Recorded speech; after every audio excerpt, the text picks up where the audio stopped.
One of the things about nihilism is that it comprises a form of strong reason.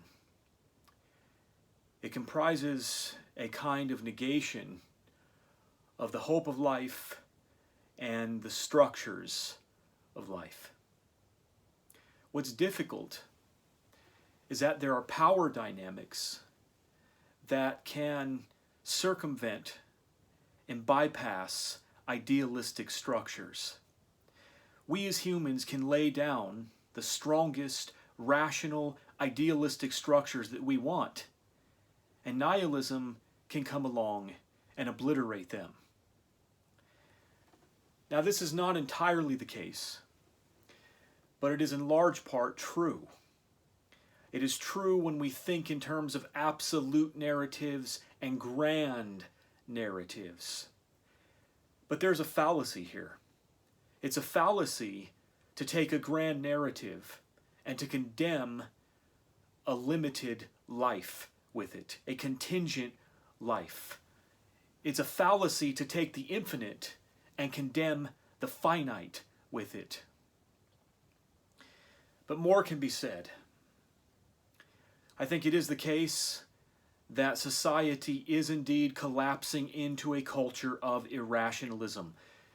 What is coming to be considered as rational is becoming more and more irrational.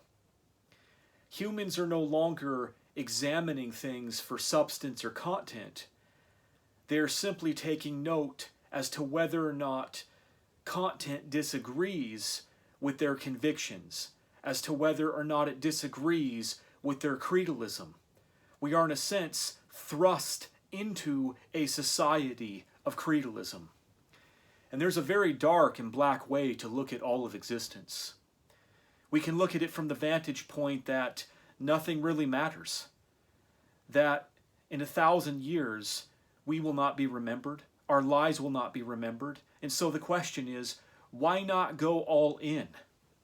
Why not revolt against existence in anger and rage? The thing is, it's easy to revolt against existence in anger and rage. It's true that it's one of the easier things, but if we analyze it deeper, it's also one of the harder things.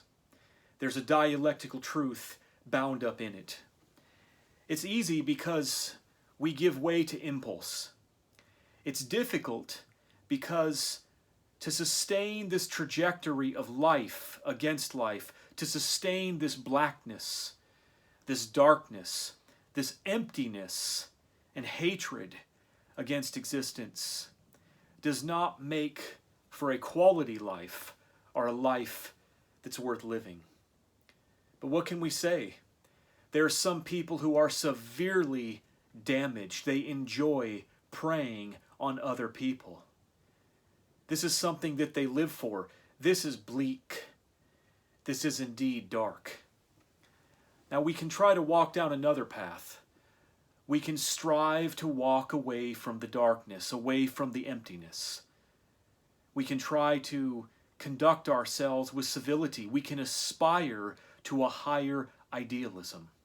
In all life, even in its most nihilistic form, is predicated with concepts of idealism.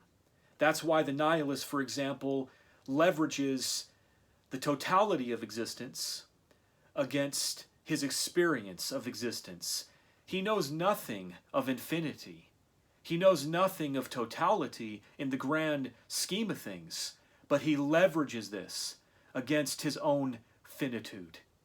This is a form of idealism. It's not accepting life on its own terms. It's not living as life is in its material reality. There's another sense in which physics, advanced knowledge, tells us that things are not solid. But lo and behold, if I am struck with a stone, that stone can knock me unconscious. So there you have it. We have the world of idealism, and then we have the world in which we live, a concrete reality that we are faced and confronted with. And this is no easy task. It's no easy task because we learn that the conclusion of this reality is that if an individual is born into better social conditions, if their needs are met to a higher degree, then they find a happier existence. They find an existence full of hope and joy. But what about the millions and millions that are born into abject poverty, that are born into abuse structures, that undergo trauma after trauma? What about this?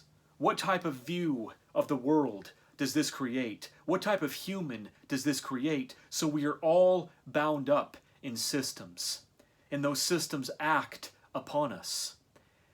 And these systems lie outside of our control in the sense that we are born into them. We can't control where we're born, or what type of system we're born into, or what time we were born into. But what human consciousness can do is become aware of the fact that human systems act upon human conditioning.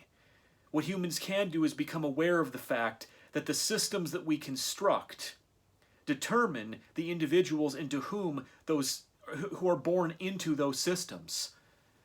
We can understand this, and understanding this, we can strike out to make better systems. There is a real concrete hope in this, because it carries a power of transcendence toward the emancipation of the species. This is not a lie. This is a real thing. Making better conditions for humans can create better humans. There is a concrete hope embedded into that premise. It's difficult to exist in a world that seems to be falling into the irrational, that seems to be falling into the absurd, that seems to be falling into the juvenile. This is no easy task, to live in a world like this. Society moves beyond the paradigms into which it is born, and it discovers new paradigms, or it creates new paradigms. Power lies at the base of all of it. Power lies at the base of all. We can be crushed by power. We think that our thought is free, but our thought is only free because there are power dynamics which make our thought free. If the power dynamics alter and they strike out against this freedom, then we no longer have this freedom. Getting to the bottom of things is difficult, because it means that we begin to see the hope and the possibility of the world through a different set of eyes. And a question that constantly haunts me is the question of, what are we supposed to do? Think about it. When you see the absolute worst, when you see the poisoning of life through the actions and the activity of power structures, when you see the collapse of meaning, in that humans do not adopt higher ideals, but choose rather to pivot to the impulse, a lower impulse that makes for a lack of civility in society and to cruelty one toward another in society. The question haunts me. What are we supposed to do? We can't learn everything. We can't read everything. We can't be everything to everyone. It is not possible. So what is it that we're supposed to do? We're supposed to do the best with what we do have. But this is difficult. I think this is a hard process, a difficult task, because there is a level of delusion that is sustained from the base of this. This is why it's difficult.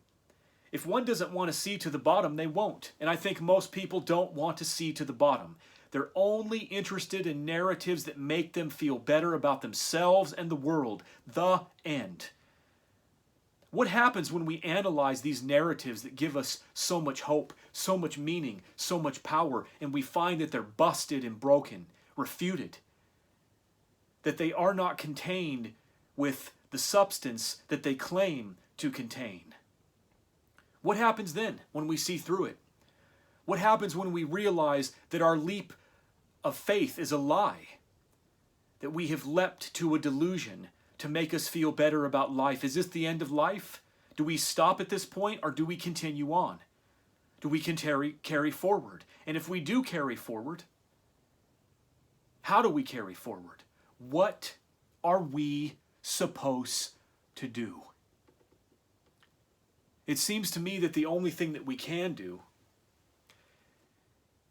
is build connections one with another, is try to understand the basis of life and to share the sorrow and despair of that basis one with another.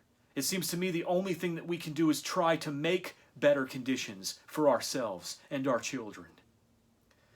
We can also try to sustain a narrative of hope and to give that hope to the emerging generations.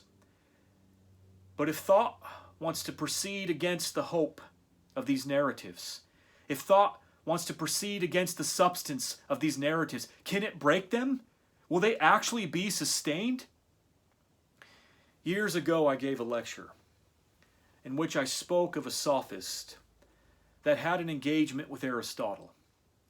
And Aristotle established the law of non-contradiction in relation to this sophist, and the sophist smashed his head in with a club because he didn't want to accept the law.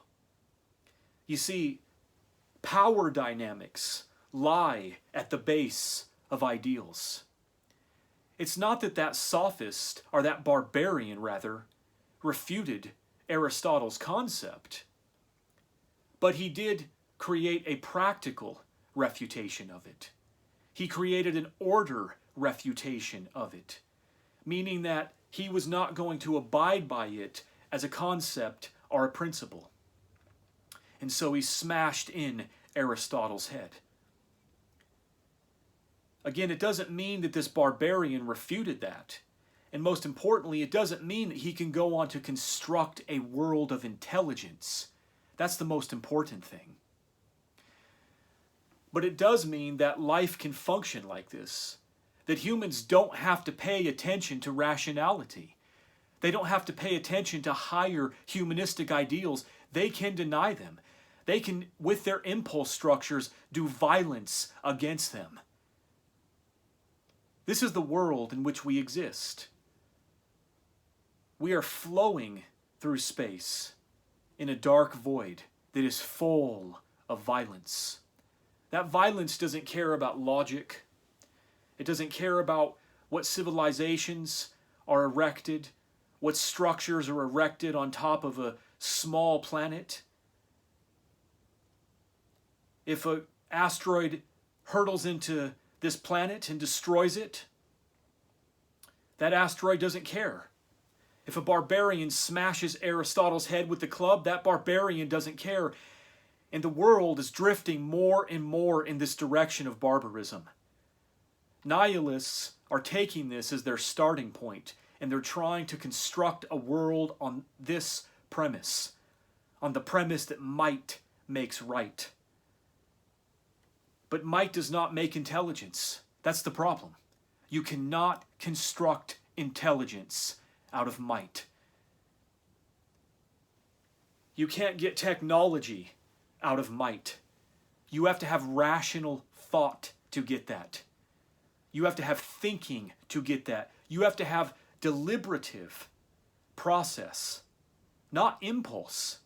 You have to defy impulse to be able to get intelligence. It's a difficult question. What do we do? The rise of barbarism and fascism throughout the world. There are nihilists everywhere. There are fascists everywhere at this point. The system has structured the world in this way. The economic system has made it this way. It has made people destitute. It has turned the earth into a commodity where human beings don't even have the right to exist on it unless they meet the arbitrary requirements, the loaded requirements, economic requirements, which are set up to exploit them. And this has turned human against human on the face of the earth. The systems that we construct have social consequences. The question is, what are we supposed to do? There are those who understand this, there are those who see this, and the only thing I can think of is that these individuals come together. They come together and try to take a stand for a better world, for a better economic system. I don't know what else can be done. But if impulse dictates this kind of resistant movement, this kind of unity, if it is sabotaged by a defensive psychology or an ego psychology from the very beginning, then this type of a movement is doomed. And that, I think, is the deeper problem that lies at the root of our psychological unity. We have been conditioned by these systems. These economic systems have created a kind of egoism in us, so that we're trying to be celebrated, we're trying to seek out fame.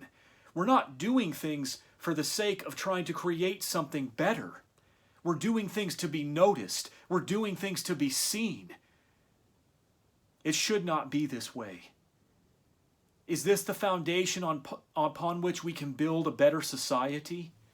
Is this the necessary psychology that is needed to build a better psychology? Is this what we need? Is this what is required? That we're in competition one with another, or that we learn how to cooperate? Something lost to us. All I can think of is that those who understand the severity and the desperate plight of the situation in which the human species find itself, that they unite and band together to try to make a better world for themselves and their children. This implies thinking. It implies thinking about what is the most intelligent way to approach the situation. Can a system be built within a system? It would seem to me that that's the hope. The hope is not necessarily in overthrowing a system and seeking a revolution, but it's possibly just building a more intelligent system within a foolish system, building systems within systems. Is this the future? Is this the way forward? Is this the hope? I think that thought has the power to see through meaning structures, through narratives. Now, it doesn't have the power to completely obliterate this, because meaning is a real thing in the world. It's a real thing in the world insofar as clean water is a real thing in the world. If one drinks dirty water full of parasites, their health will suffer. It will decline. Their experience of existence will be poor. It will be negative. And so clean water is a quality of life that makes life more valuable. It gives a higher value of quality to life. It's the same thing with social structures, with communication, with ideals. These same things have the power to give meaning to life, and no nihilism can shatter all of them. As long as the nihilist is still existing and has not negated himself, then there's a difference between quality and poor quality. And as soon as we make that distinction, nihilism is shattered and refuted. Because if the nihilist is going to continue to live, if he's going to continue to go forward, he has to make a choice whether or not he wants to drink clean water or dirty water. That makes a difference. It might seem trivial, but it's a deeply profound insight. And it's an insight that is grounded upon concretion. Concretion. Not an abstract idealism, but a concrete idealism. The nihilist cannot refute it. He's going to choose clean water. This matters because it tells us that the quality that we try to cultivate in life matters to the quality of life. It matters to the experience of life. And this tells us that if we're going to live, if we're not going to extinct ourselves or negate ourselves, that we would be wise to cultivate quality in our existence, that we would be wise to try to create the greatest experience of existence that we possibly can. This is a position that is immune to the negation and the arguments of nihilism. An absolute nihilist would negate himself. It's negation because it does not see value. As soon as you admit that there is value in the context of existence, then the only rational, the only logical, the only intelligent thing to do is to think about how to go about expanding and cultivating that value.